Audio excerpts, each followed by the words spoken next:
Бір-бірлеріңе үкім айтушы болмаңдар дейді. Үкім айтушы болма дейді ешкімге. Намаз оқымай жүрген адам жаңағы мысалы, парыз оқымай жүр. Асылы, сөйлеме. Көмектесе аласың ба? Көмектес. Андай дәрежеге дейін бар. Мысалы, сіздің біреуімізге бір Алла тағала салиқалы амалдарды нәсіп етіп оқып, Бухари, Муслимде келген мысалы бір хадистерде, Абу Дауд, Ахмад.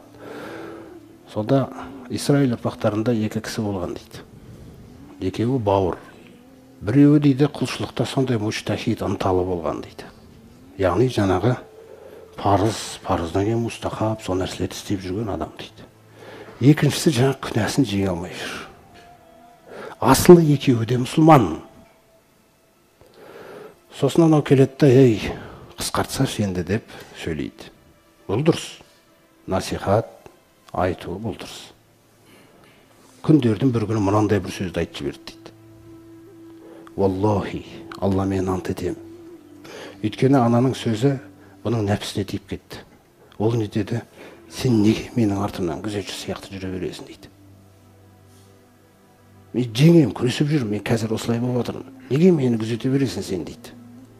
Сен Алла тағала хәл жағалак Аллаху рақибан алейя, менің үстіме бақылаушы қойып қойды ма? Сонда ол келіп айтты, Валлахи, Алла мен ант етемін, ля яхфирук Аллах. Алла сені кешірмейді. Бір сөзінде вәля юдхилукал жанна, жәннатқа да кіргізбейді деп айтып жүрген екен.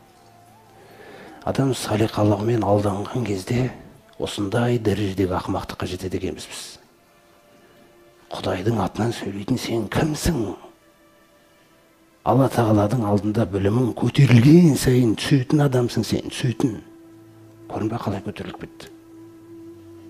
Екеуінде Алла тағала қияметте Раббысының алдына алып келінген кезде жаңағы сөзді сөйлеп жүрген құлға айтады дейді. Акунту алиман бей. Сен мені жақсы білетін құл ма едің дейді. Мынаны қараңыз.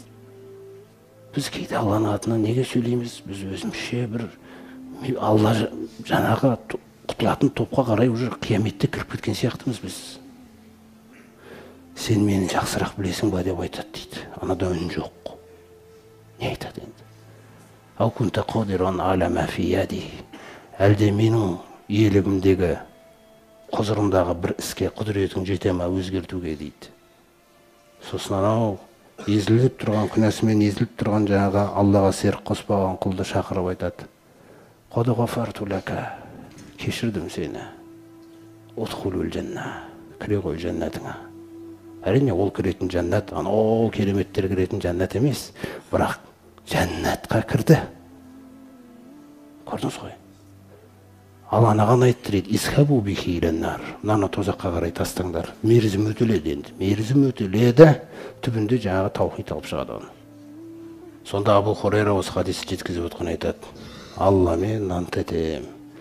Бір ғана сөйлем сөйледі дейді. Дүниесінде, ақыретінде ойран қылды. Өзіне зұлымдық жасаудың да бұл бір түрі екен. Қараңыз. Көмір зұлымдық қандай мағынада кетіп қалуы мүмкін кейде.